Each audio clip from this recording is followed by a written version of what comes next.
आज हम दो चर वाले रैखिक समीकरण को हल करने की बीजगणितीय विधि का अध्ययन करेंगे। तो दो चर वाले रैखिक समीकरण को हल करने की तीन बीजगणितीय विधियां हैं। नंबर 1 प्रतिस्थापन विधि, नंबर 2 विलोपन विधि और नंबर 3 वज्र गुणन विधि। तो आज अध्ययन करते हैं पहली विधि प्रतिस्थापन विधि, मेथड ऑफ सब्स्टिट्यूशन। अब इस मेथड के द्वारा किसी भी प्रश्न को हम तीन चरणों में हल करते हैं। पहला चरण क्या है, इसको देखते हैं कि किसी एक समीकरण में एक चर x को दूसरे चर y के पदों के रूप में लिख देते हैं।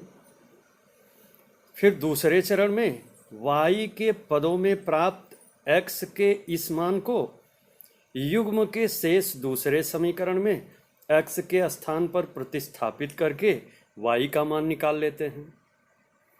फिर तीसरे चरण में y के इस मान को किसी एक समीकरण में प्रतिस्थापित कर x का मान निकाल लेते हैं। इस तरह हमें x और y के मान प्राप्त हो जाते हैं। यही दिए गए समीकरण युग्म का हल होता है। अब इस विधि का, प्रतिस्थापन विधि का प्रयोग करके कुछ प्रश्न हल करके देखते हैं। तो प्रश्न है कि निम्नलिखित रैखिक समीकरण युग्म को प्रतिस्थापन विधि से हल कीजिए। पहला है कि x + y = 14 और x - y = 4। और दूसरा प्रश्न है x - t = 3 और s/3 - t/2 = 6। तो चलो पहले पार्ट को पहले हल करते हैं। पहला पार्ट है x - y = 14, इसको समीकरण 1 लिख देते हैं, और x - y = 4, इसे समीकरण 2 लिख देते हैं। अब समीकरण 1 से x - y = 14 है, x का मान निकालते हैं पक्षांतर करके, तो x = 14 - y प्राप्त होता है, जिसे समीकरण 3 लिख देते हैं।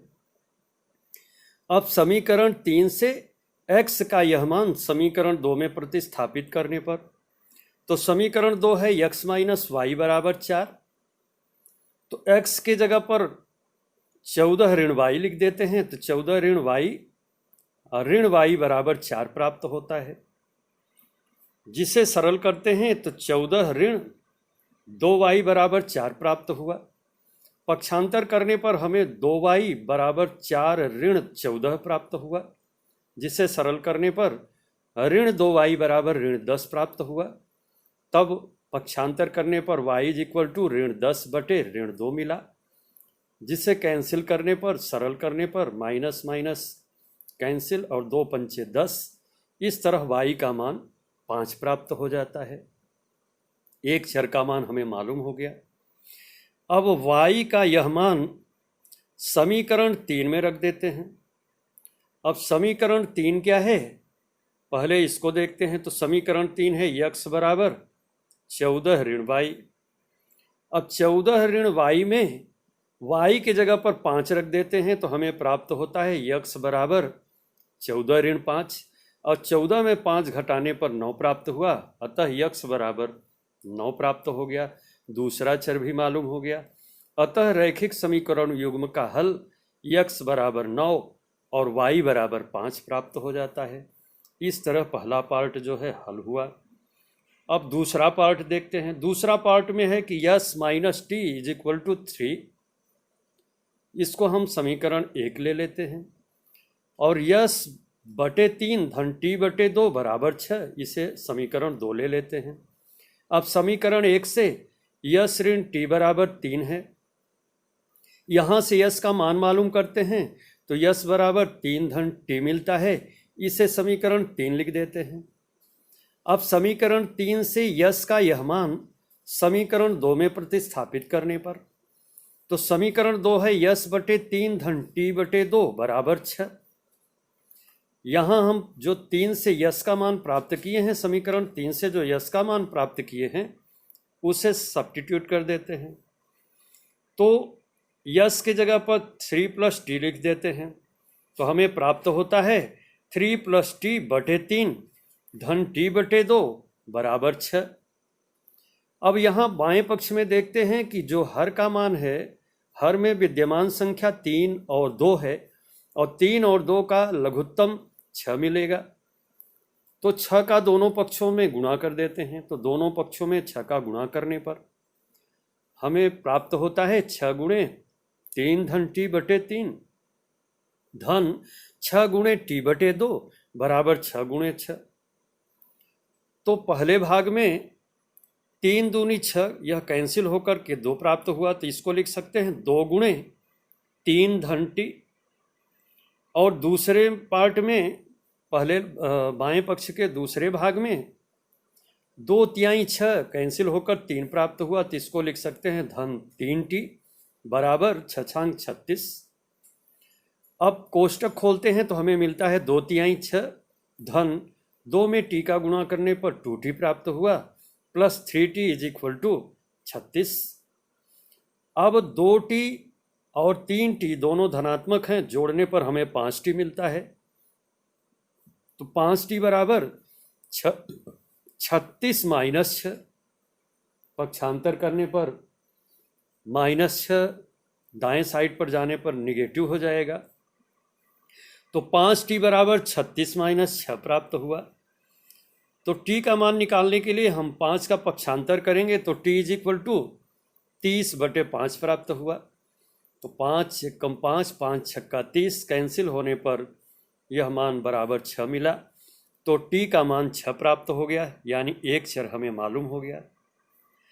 अब समीकरण 3 में टी का यह मान रखने पर, तो समीकरण पहले देखते हैं कि 3 क्या है। तो समीकरण 3 है यस बराबर 3 धन टी। तो यहाँ हम लिखते हैं यस बराबर 3 धन टी। अब 3 धन टी में टी के जगह पर 6 रख देते हैं, तो हमें प्राप्त होता है इज इक्वल टू 3 + 6 यानी 3 धन 6, और जोड़ने पर हमें प्राप्त हुआ बराबर 9। तो इस तरह दूसरा चर यस का भी मान प्राप्त हो गया, यस बराबर 9 प्राप्त हुआ। अतः रैखिक समीकरण युग्म का हल यस बराबर 9 और टी बराबर 6 प्राप्त हो गया, और यही आंसर हो गया। अगला प्रश्न देखते हैं। अगला प्रश्न है कि 2x + 3y is equal to 11 और 2x ऋण 4y इज इक्वल टू ऋण 24 को हल कीजिए, और इसमें यम का वह मान ज्ञात कीजिए जिसके लिए y बराबर mx धन 3 हो। तो जो समीकरण दिए गए हैं उनको लेते हैं। तो 2x धन 3y बराबर 11 को समीकरण 1 लिख देते हैं, और 2x ऋण 4y बराबर ऋण 24 को समीकरण 2 लिख देते हैं। पहले इन दोनों समीकरणों को हल करने की प्रतिस्थापन विधि से हल करते हैं। तो समीकरण 1 से 2x धन 3y बराबर 11, x का मान निकालने के लिए हम y के पद को दाहिने पक्ष में ले जाते हैं। तो 2x बराबर 11 ऋण 3y हुआ। अब x का मान ज्ञात करते हैं, तो x बराबर 11 ऋण 3y बटे 2 प्राप्त हुआ, और इसे समीकरण 3 लिख देते हैं। अब समीकरण 3 से प्राप्त x का मान समीकरण 2 में प्रतिस्थापित करने पर, और समीकरण 2 है 2x ऋण 4y बराबर ऋण 24। अब x के जगह पर हम रख देंगे 11 ऋण 3y बटे 2, तो हमें प्राप्त होगा 2 कोष्टक में 11 ऋण 3y बटे 2 ऋण 4y बराबर ऋण 24। 2 अंश और हर से कैंसिल हो जाता है, तो प्राप्त हुआ 11 ऋण 3y ऋण 4y बराबर ऋण 24। अब 11 ऋण 3y और ऋण 4y जोड़ देते हैं, तो ये ऋण 7y मिला। तो 11 ऋण 7y बराबर ऋण 24। तो ऋण 7y बराबर हो जाएगा ऋण 24 ऋण 11, जिसको जोड़ने पर हमें प्राप्त हो जाएगा ऋण 35। चूंकि दोनों का चिन्ह समान है तो जुड़ जाएगा, और चिन्ह ऋण रहेगा। तब y का मान हो जाएगा ऋण 35 बटे ऋण 7। अंश और हर से ऋणात्मक चिन्ह कैंसिल हो जाएगा, ऋण ऋण कैंसिल हो जाएगा, और 7 एकम 7, 7 पचे 35 और 5 प्राप्त हो जाएगा। तो y बराबर 5 हुआ। एक चर का मान हमें मालूम हो गया। अब y का यह मान समीकरण 3 में प्रतिस्थापित करने पर, अब समीकरण 3 क्या है इसको देखते हैं। तो समीकरण 3 है x बराबर 11 ऋण 3y बटे 2। तो पहले हम लिख लेते हैं कि x बराबर 11 ऋण 3y बटे 2। अब इसमें y की जगह पर 5 रखेंगे तो हमें मिलेगा बराबर 11 ऋण 3 गुणे 5 बटे 2, और जिससे सरल करते हैं तो यह बराबर हो जाएगा 11 ऋण 15 बटे 2।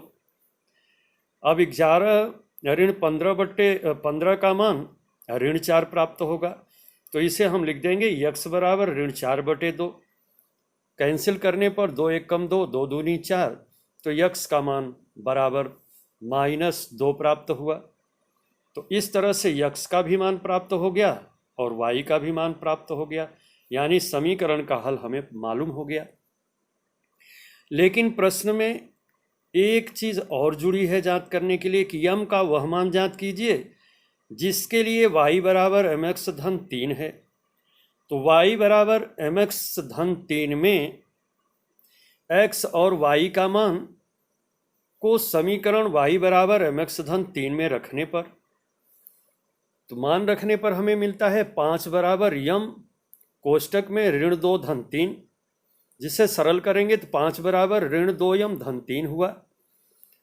अब पक्षांतर करके इसे सरल करते हैं तो 2 यम बराबर 3 ऋण 5 प्राप्त हुआ, जिसे सरल करने पर 2 यम बराबर -2 होगा, और जिसे हल करने पर m बराबर -2/2 हुआ, जिसे कैंसिल करने पर m का मान बराबर ऋण 1 प्राप्त हुआ। अतः दिए गए समीकरण का हल x बराबर ऋण 2, y बराबर 5 और m बराबर ऋण 1 हुआ। इस तरह हमारा यह प्रश्न हल हो गया। अब चलो अगला प्रश्न देखते हैं। अगला प्रश्न है कि दो संख्याओं का अंतर 26 और एक संख्या दूसरी संख्या की 3 गुनी है, उन्हें ज्ञात कीजिए। तो मान लेते हैं कि माना इसका हल के लिए पहले मान लेते हैं कि माना पहली संख्या x और दूसरी संख्या y है। तो प्रश्नानुसार प्रश्न की पहली शर्त है कि दोनों संख्याओं का अंतर 26 है। तो इसे हम लिख सकते हैं x ऋण y बराबर 26, और इसे समीकरण 1 लिख देते हैं। प्रश्न की दूसरी शर्त है कि एक संख्या दूसरी संख्या की 3 गुनी है।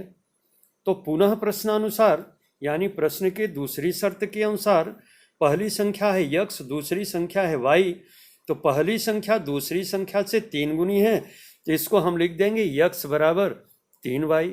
यह समीकरण 2 लिख देते हैं। अब समीकरण 2 से x का मान समीकरण 1 में प्रतिस्थापित करने पर, तो समीकरण 1 है x ऋण y बराबर 26। इसी में x के जगह पर 3y लिख देते हैं, तो 3y ऋण y बराबर 26 प्राप्त हुआ। 3y में से 1y घटाने पर 2y बराबर 26 प्राप्त हुआ, जिसे हम लिख सकते हैं y बराबर 26 बटे 2। कैंसिल करने पर हमें 13 प्राप्त हो जाता है, तो बराबर 13 हुआ। तो y बराबर 13 आ गया। एक चर का मान हमें एक संख्या का मान मालूम हो गया। अब y के इस मान को समीकरण 2 में प्रतिस्थापित करने पर, समीकरण 2 है x बराबर 3y। तो पहले लिखते हैं x बराबर 3y और y की जगह पर 13 लिख देते हैं, तो x बराबर 3 गुणे 13 हुआ। अब 13 में 3 का गुणा करते हैं तो 13 तिया 39, तो x बराबर 39 प्राप्त हो गया। दूसरा चर भी हमें, दूसरी संख्या भी हमें मालूम हो गई। तो पहली संख्या को हमने x माना था, तो x का मान 39 प्राप्त हो गया, और दूसरी संख्या को y माना था, तो y बराबर 13 प्राप्त हो गया। अतः अभीष्ट संख्याएं x बराबर 39 और y बराबर 13 हुआ। इस प्रकार यह भी प्रश्न हल हो जाता है। अब आज इतना ही।